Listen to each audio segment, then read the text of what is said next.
Welcome to Yalameen Magazine, and today we are here with the legend, Grandmaster Caz, and he has done so much for hip hop.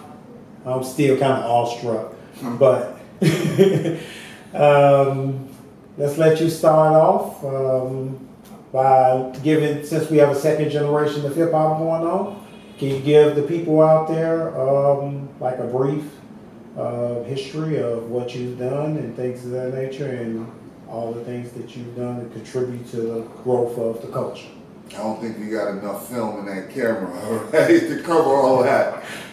Basically, I'm just cliff notes. Yeah. Basically, I just come from the birthplace of hip hop, which is the Bronx. Back in 1973, when the first documented hip hop party was given, I lived up the block. Lived up the street, so I caught it when it first, you know what I mean, started happening, and I became a willing participant. First, just as a b-boy, as a dancer. Everybody, you know, who wasn't directly involved in the culture, you wasn't given the party, you was going to the party. So I was going at first, and then I got so involved, you know, I just climbed the ladder, you know, of hip hop, from b-boy, from graffiti to b-boy to DJ to MC. Okay. And what happened? You want to go into briefly what happened with the hit record that you wrote? Just to let them know. Well, I mean, I kind of take for granted that the planet already knows that, but apparently not. Everybody doesn't. This, you know, some people are passing the culture down to their kids because they don't know. Well, that's important. They just know rap records and stuff like that, and they don't know the actual culture. So it is important that they know the culture. You know, basically before the business, it's a culture, and after the business, it's still a culture. You know what I mean? But the thing with the record, I wrote all of Big Bang Hank's lyrics for Rappers Delight. That's why he says I'm the CAS and the OVA and the rest of FOY. He's saying I'm Casanova Fly, that was my name, you know, as a b-boy and early on as a DJ. Yes. I was never credited as a writer on the song. I never received a dime from Rappers Delight, even though I wrote a third of it.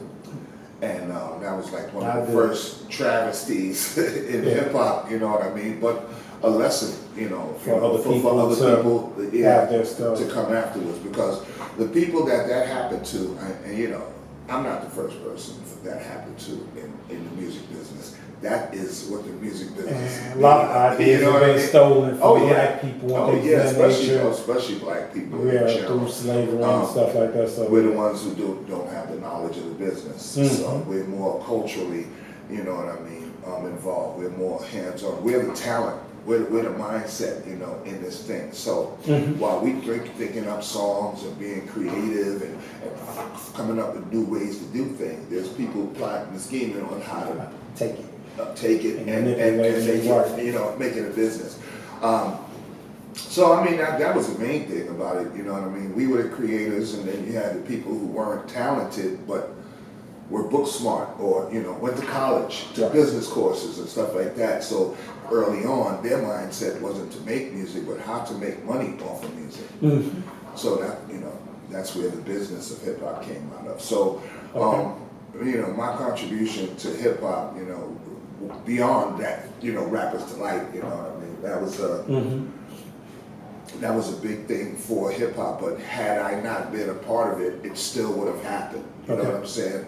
I'm at this point, I'm glad that you know, my rhymes were some of the first rhymes you heard that the world heard. You know, when they heard rap music, I'm definitely, you know, grateful to have been a part of it. It would have been cool if had it worked out. You know what I mean? Yeah, where that was normally, because I was supposed to be in the Sugar Hill. Yeah. I mean, you know what I mean? Hank was my manager. He was supposed to take me to them. Yeah. And he just took that spot. You know what I mean? Right. And that's not good. So. Well, may he rest in peace. I'm still here. Okay. Well, that's a blessing.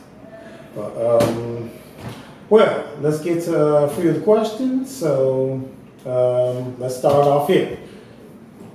What's the difference between a rap and a lyricist? Since you're one of the greatest lyricists of all time. think a rapper is a lyricist, but in the Could pure they both sense, be the same? well, a rapper is you kind of put it in a one particular category. People who rap, you know what I mean. But lyricists just write.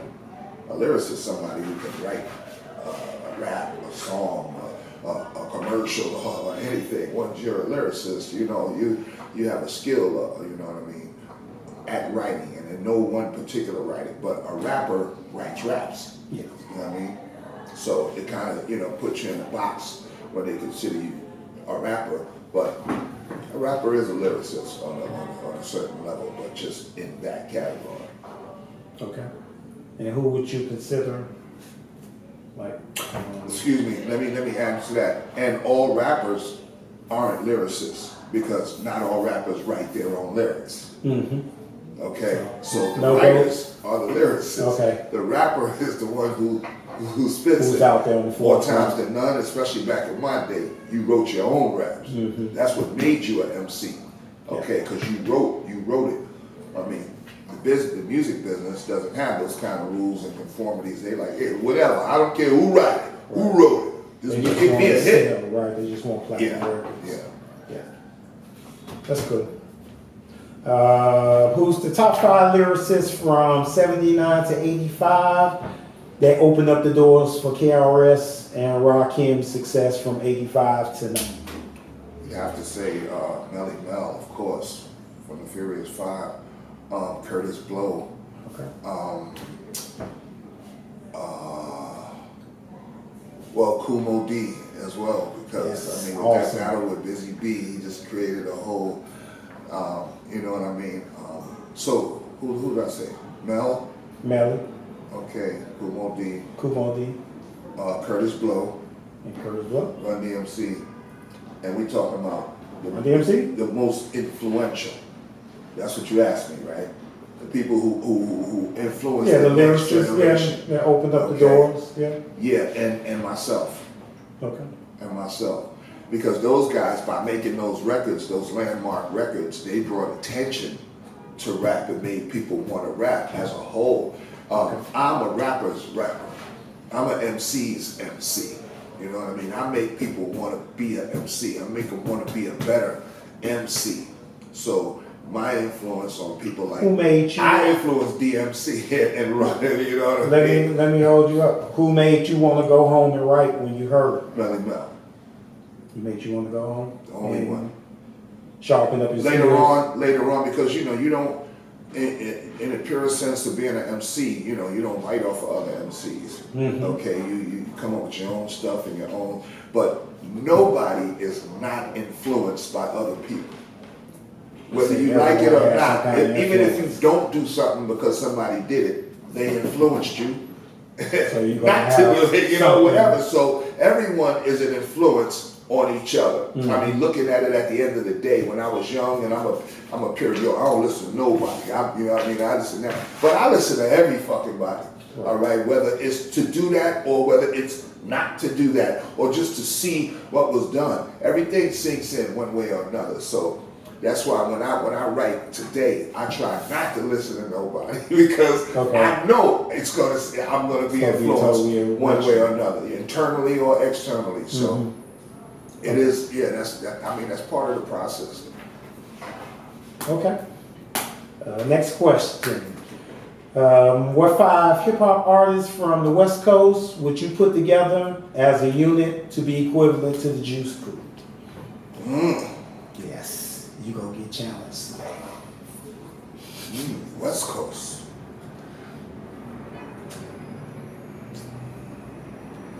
Ice Cube. 1. Does it matter old or new? Nope. Kendrick. Kendrick. 2. Razzcast. Razzcast. 3.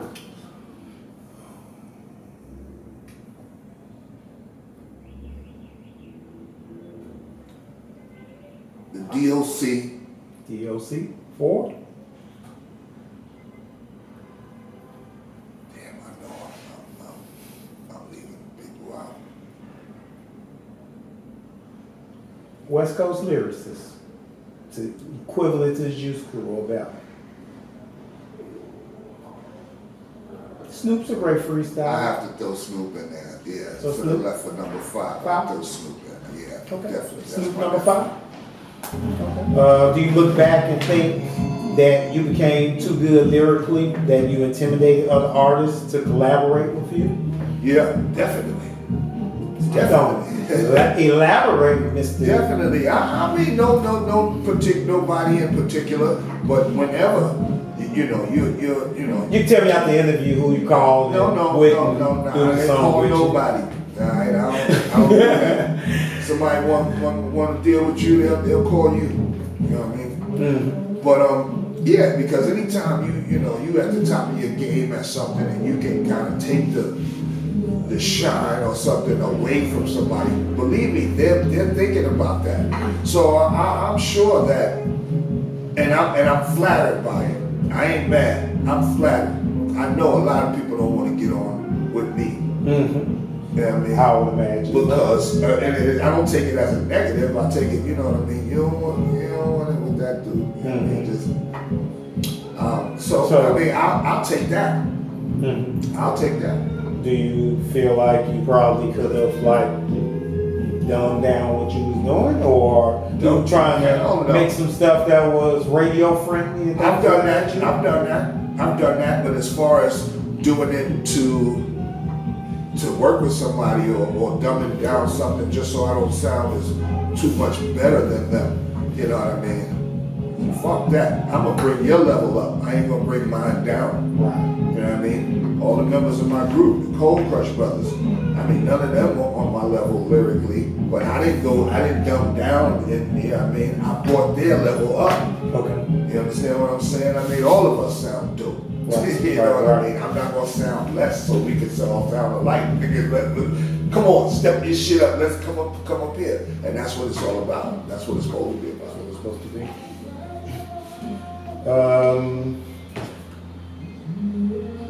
What did you think of the Chronic album, and did the success of Gangsta Rap alter how you attacked lyrically back then to fit in? I think the Chronic album was classic. It was needed, and at the time it came, it was right on time.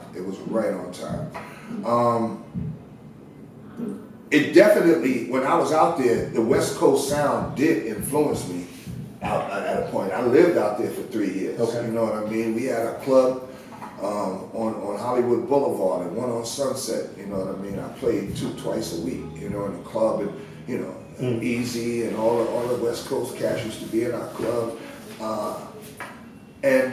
So I definitely was influenced when I heard, you know, Ice Cube. You know, Ice did certain, you know, songs that he did that just made, I wrote a song just in that same kind of cadence, you know what I mean? Because yeah, it did influence me. And like I said, that goes back to the thing I said earlier about not listening to people when I'm trying to do something, because, you know, especially if I like it, I'm gonna be influenced by it, you know what I mean? And I can show you stuff that I've written and found, and if I say it in Ice Cube voice, you'd think that it was Ice Cube that wrote the shit. Right. But I mean, that's a good thing. I mean, for hip hop, when you're positively influenced by other artists, you know what I mean. So yeah, the West Coast sound did influence me somewhat during my time out there. Okay. I'm a LL Cool J fan, but I tell people all the time that he's a good commercial rapper as far as selling records. But Kool Moe Dee, you and Melly Mel were better lyrically.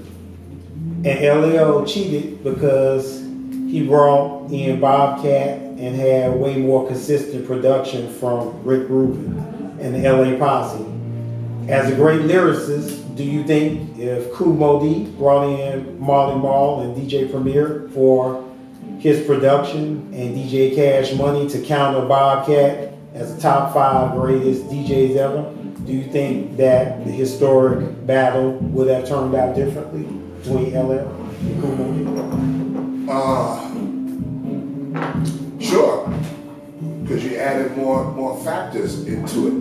But I think that just Moe Dee had a bigger, LL had a bigger machine behind him at the time, and because Moe Dee was killing him. If you look at the things that Mo D was saying, He now, was. LLK, a few of them was slick. You know what I mean? That you know what I mean? That get over, but that's that I'm more successful than you.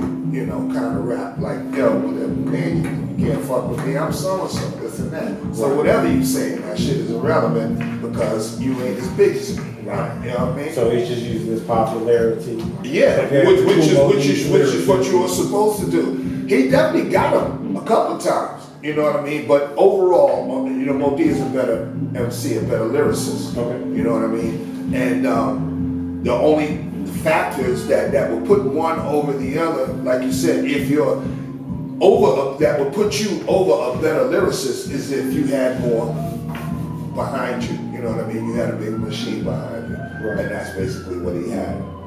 You know what I mean? And I don't think he cheated, okay, by having Bobcat and having production. That's not he cheating. didn't have Cut Creator doing his stuff. He had Bobcat. Yeah, I Bobcat's know. like a top 5 I know DJ Bobcat. of all time. I know out there, Right. okay? So I know, if but LL bring it in and he has Rick that's not Rubin. cheating. That's who he down with. He down with Def Jam. And a lot of times people credit artists for things that they do. Be like, yo, man, you see how Dre this and that, you got the Beats deal and this and that, and 50 did the vitamin. You think 50 Cent went out and looked for a vitamin water deal? No! All them niggas around them white boys like, yo, hey, 50, listen, we got an opportunity here for this and that. You buy in, he won. Yeah. He won, but these people got advisors and shit. These people that's down with companies and all that shit, they got like this table we sitting at. There's a bunch of niggas sitting around the table when they go to make a decision for that artist. Okay. Okay, when I sit at the table, I'm by my motherfucking self. Right. There's no head of the company. There's no publicist. There's no booking agent. There's no artist development. There's none of that shit. So even if I'm a better artist, more talented, whatever way, I don't have all that working behind me. Right. So you're going to be seen in a higher light, in a more pleasing light. You know, it looks like you're more successful because you have this machine with you. And how well, not to cut you off, but how well do you think Def Jam was being ran? Because you keep giving them a lot of compliments about Def Jam was the consummate hip hop record label. Okay. And I could. There was no bigger hip hop record label than Def Jam for all those years. Are they equivalent to Motown? I would say so, as far as hip hop, yeah. Okay. I would say so.